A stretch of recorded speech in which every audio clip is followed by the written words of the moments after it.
Well, hello and welcome to our Bible study time. It's good to see you again today. And today we're continuing Abraham's story and we're getting close to the end of Abraham's story. But to remind you, last time we were together, we talked about Ishmael being sent away, Hagar and Ishmael being sent out of the tribe, the family. So I guess we'd say we have a broken family here. But now Abraham he's settled into the desert oasis called Beersheba, and we're opening there where at the end of 21 Ishmael Hagar's been sent away.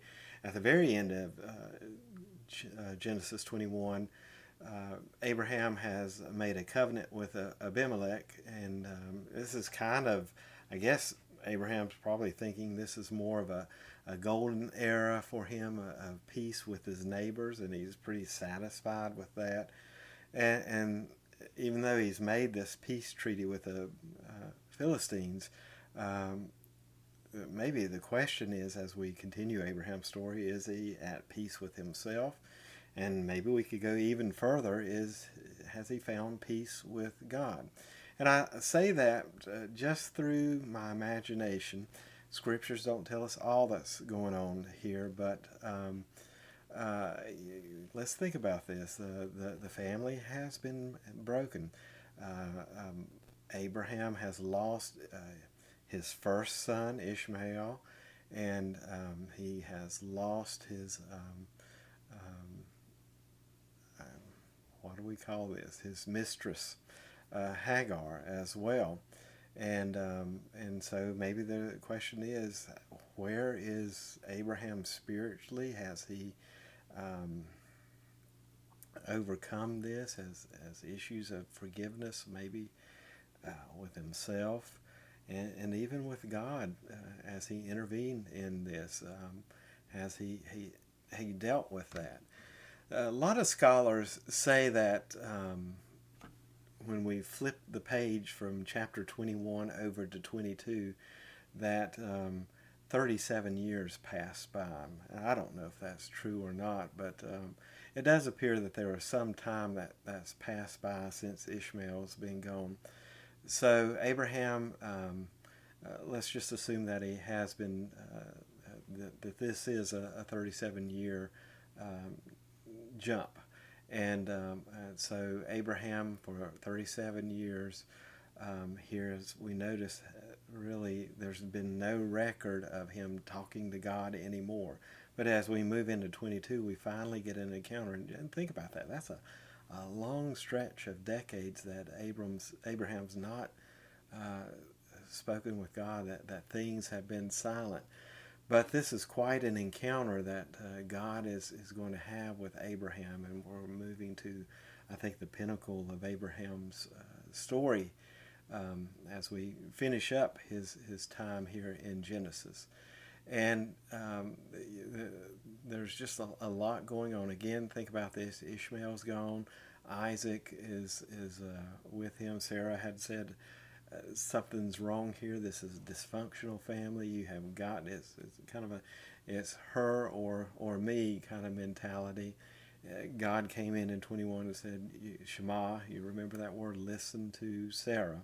And so this is a time, instead of Abraham listening to God, well, I guess he talked to God, but God said, listen to your wife Sarah. This unhealthy relationship needs to end. Let's move on here. And so the last encounter that Abraham had was the time that God said there needs to be a break here, that there needs to be a separation. And he lost his son. I could easily see how Abraham would want to blame God that you took these people out of my life. And so uh, it's been 37 years, possibly, that Abraham's not seen Ishmael. He doesn't know if Ishmael has a wife, for him, a daughter-in-law, grandchildren, children. He's not even certain at this time if they exist. And likely in his mind, he thinks, I'll never see them again. at least not in this lifetime, not on earth. And Abraham knows the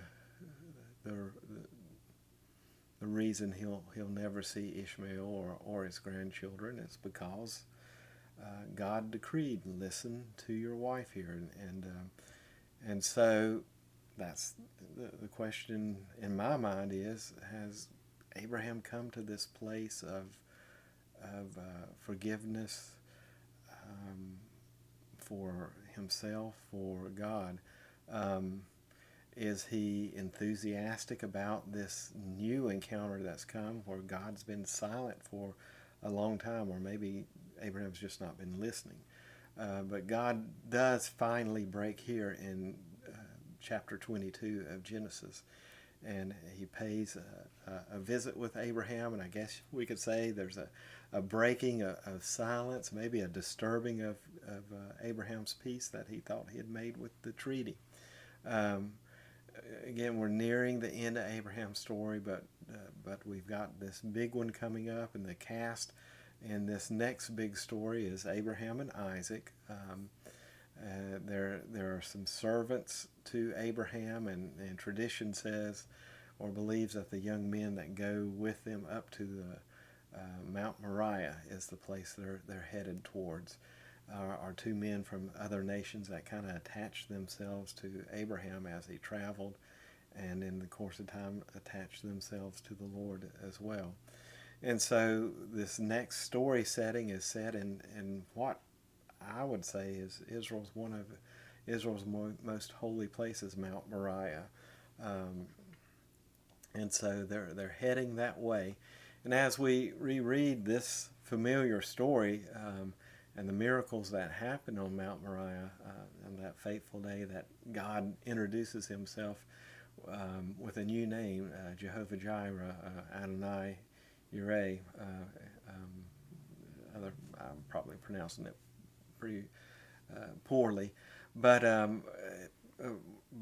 what I'm trying to get at is God reveals himself even more deeply to Abraham and thus to us as we share in this story. We get to know another aspect of God, and this is a very powerful aspect of God that we'll get to be introduced to, and I want as we move into this story, I'm probably not going to get to it today, but next week I want us to pay attention to some of the things that are going there. We're going to be introduced to a ram whose horn is caught in a briar patch in thorns. And I want to think about just the imagery that's coming there. There's a lot of powerful imagery here, and one being this ram that's caught by its horns. And Hebrew, the Hebrew nation, when they celebrated Rosh Hashanah, they blew the ram's horn, and that's the horn. Or if you've ever heard this, I'd encourage you to look on YouTube and look up the horn that's blown during Rosh Hashanah, sometimes called the Truma. That's the sound, I think, that we're going to hear the horn blowing when Jesus returned. So it's kind of a powerful sound. But so we're heading towards a beautiful story of salvation. And so the drama here begins with one word, and as we get into Genesis 22:1, after these things, after these events, God tested Abraham, and he said to him, Abraham, and that's Genesis 22 verse 1. So after 37 years, maybe of grief, is what's going on, grieving over Ishmael, grieving over broken relationships, maybe even grieving over a silence from heaven.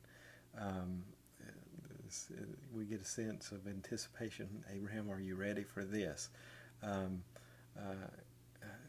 Can your relationship with the Lord survive even this 37 years of a dry period? And so when the Lord spoke to God spoke Abraham's name aloud to initiate this next God encounter, and the reason I wanted to talk about the ram's horn is when you go back and look at the Hebrew words, there's kind of an idea of I get a sense that when God speaks Abraham's name, it's, like, in a sense out of nowhere. It's like the Hebrew word made me think of a horn, or a horn blowing, or a cry. Is very much an attention getter to Abraham, and the word is also used in Genesis chapter 3, verses 8 and 9, when Adam and Eve sinned, and God came walking into the garden to breathe or renew life into Adam. Adam and Eve ran and hid, and the scriptures talk about this time as when God called out, or blew his horn, or there's something a little more intense about this. It's not just talking in a normal voice. He's like lost his children, so to speak. Obviously, God knew where they were, but there's some sense of urgency in the way that he called out, and God called out to Abraham like he did to Adam and Eve when they were hiding from them. And it's kind of the same question: where are you? So it's interesting that these two things are connected. So Abraham is in this situation, I think, very similar to Adam and Eve here, and God is asking that question to Abraham: where are you? And I think that's a great question for us as well. Maybe we've hit some dry spots in our life, or maybe we just haven't felt the presence of God really vitally within us, and maybe that's the question God needs to call out to us and get our attention with, is where am I? Where do I stand in His presence?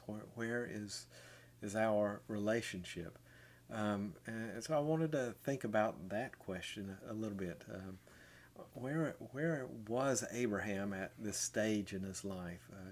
Obviously, physically, he was living in the land of the Philistines, in the midst of a pagan society, under a treaty that he made with Abimelech, which he negotiated. And pay attention to this: when he negotiated the treaty, he didn't ask God. He didn't get any instructions from God to do this. He just did this on his own. And go back to Genesis 21, verses 22 through 34 to get a look at that. And so it's a great, valid question that God is asking: where are you, Abraham?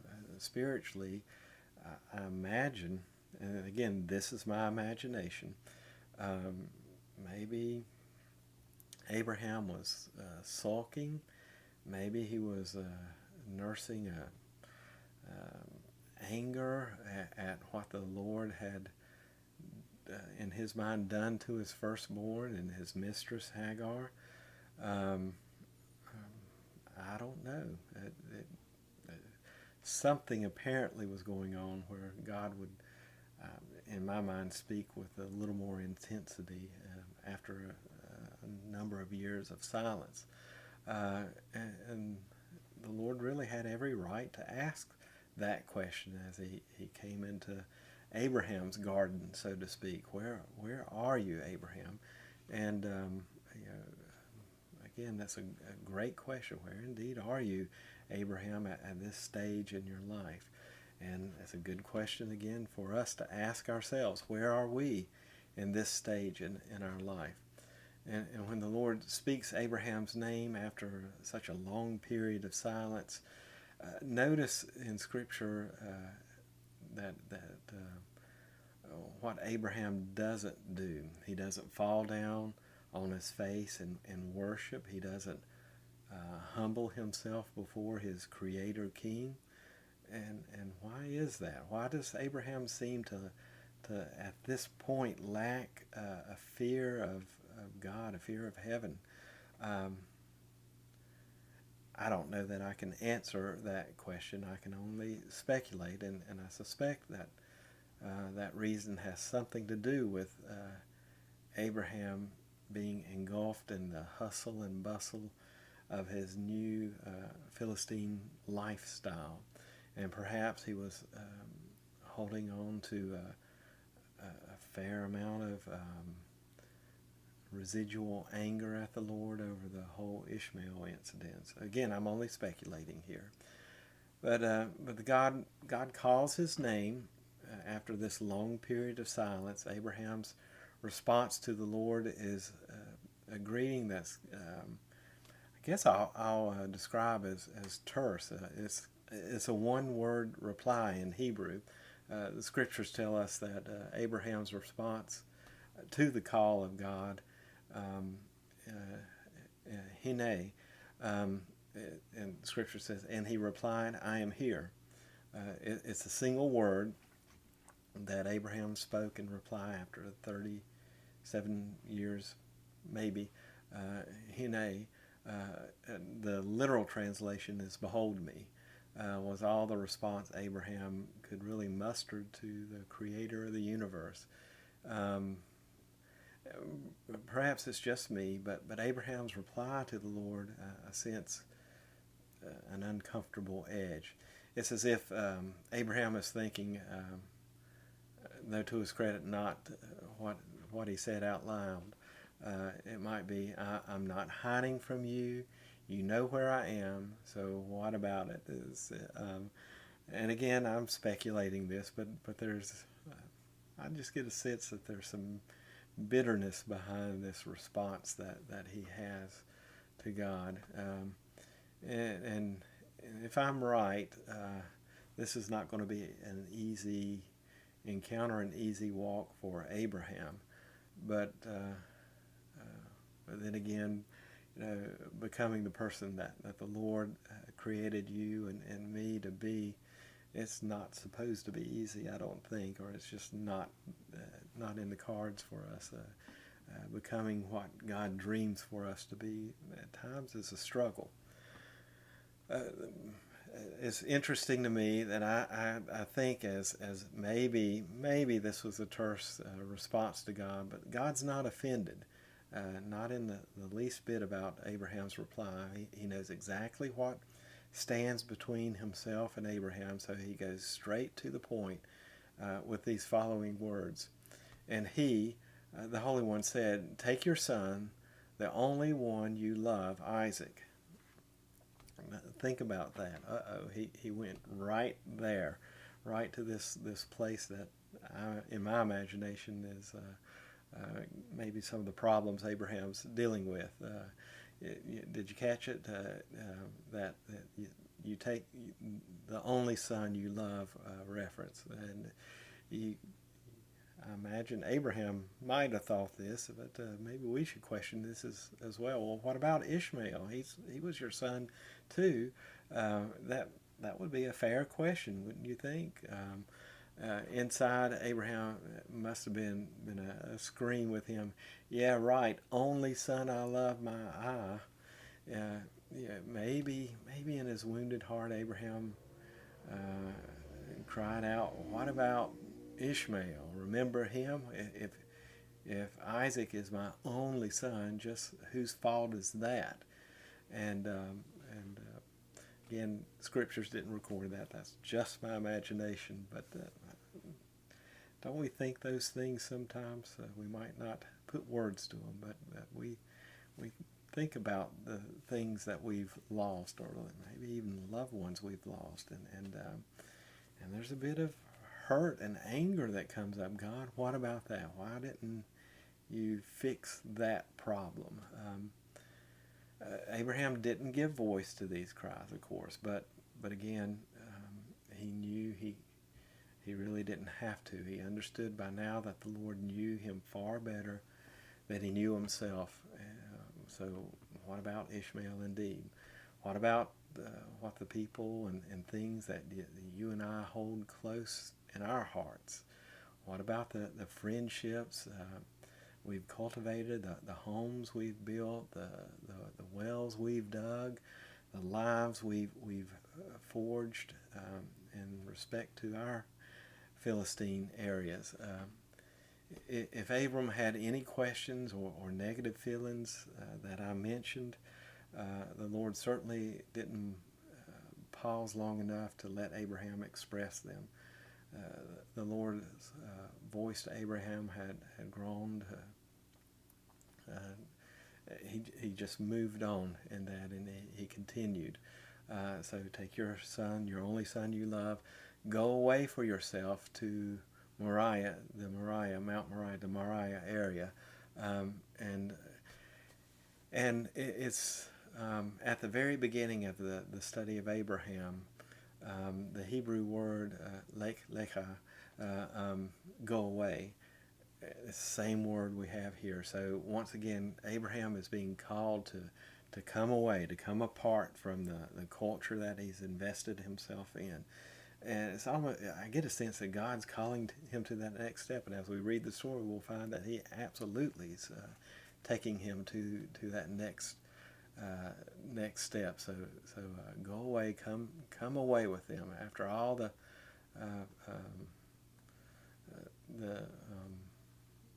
this coming away before. There's more separation, and we keep running into that word when we get into Moses' story. God's going to continue to tell his people, come away, come out, get out of the ugliness of the culture around them that's ruining your life, and come into this life that I want to give you. And so we're going to see that with Abraham here, that the Lord has once again called Abraham to this new life, to this change, and these words go out are incredibly important call to Abraham, and actually they're an incredibly important call to us as well, that we come out for ourselves. So I'm looking forward to next time together as we watch out for Abraham's life, and we're going to find out that lightning strikes twice when God's around, and there's some great hope in that. All right, I'll stop here. Hope you have a great week, and look forward to seeing you later. Blessings. Bye now.